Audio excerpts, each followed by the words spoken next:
جنگ عظیم یعنی کہ ورلڈ وار 3، جس کو حدیث پاک میں الملحمۃ الکبریٰ بھی کہا گیا ہے، یہ ایک ایسی اور خطرناک جنگ ہوگی جو پوری دنیا کا نقشہ بدل کر رکھ دے گی۔ کیا ہم نے سوچا ہے اس وقت میں مسلمان کہاں ہوں گے، کس جگہ پناہ لیں گے؟ کیا وہ علاقہ جس جگہ مسلمان پناہ لیں گے وہ مسلمانوں کے پاس ہے بھی یا نہیں؟ ایک حدیث آپ لوگوں کے سامنے اسکرین پر مینشن کر رہا ہوں۔ حضرت معقول رحمۃ اللہ علیہ فرماتے ہیں، رسول اللہ صلی اللہ علیہ وسلم نے فرمایا، مسلمانوں کے پاس 3 پناہ گاہ ہوں گی اور جنگ عظیم یعنی کہ ورلڈ وار 3 الملحمۃ الکبریٰ عمق اور انطاکیہ میں ہوگی۔ کیا حالات دیکھ کر ایسا نہیں لگتا کہ ہم جنگ عظیم کی طرف بڑھ رہے ہیں؟ اور بہت سارے بڑے اسکالرز کا ماننا ہے کہ جنگ عظیم کی شروعات ہو چکی۔ اب جیسا کہ حدیث میں آپ لوگوں کے سامنے ہے کہ جنگ عظیم کے وقت مسلمانوں کی پناہ گاہ، جہاں مسلمان پناہ لیں گے، جہاں پر مسلمان موجود ہوں گے، وہ دمشق ہوگی۔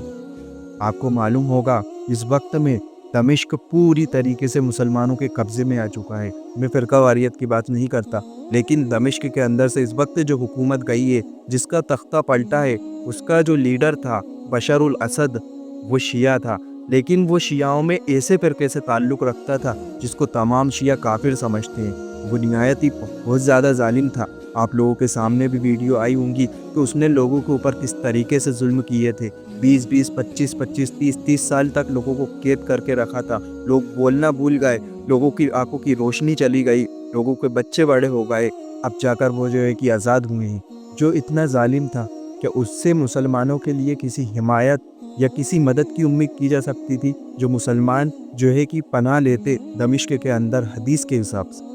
اب جب پورا کے پورا دمشق الحمدللہ مسلمانوں کے ہاتھوں میں آ چکا ہے، اور حدیث کی طرف سے بھی اشارہ ملتا ہے کہ جو ہے کہ دمشق کے اندر مسلمان پناہ لیں گے اور پورا کے پورا دمشق مسلمانوں کے ہاتھوں میں ہے، تو یہ ورلڈ وار 3 کی طرف بھی ایک حدیث کے اعتبار سے اشارہ دکھتا ہے۔ آگے حدیث کو دیکھتے ہیں تو اللہ کے رسول نے فرمایا، دجال کے خلاف پناہ گاہ بیت المقدس ہوگی، اور یاجوج ماجوج کے خلاف پناہ گاہ کوہ طور یعنی طور کا پہاڑ ہوگا۔ اسی لیے اپنی اور اپنے ایمان کی حفاظت کریں۔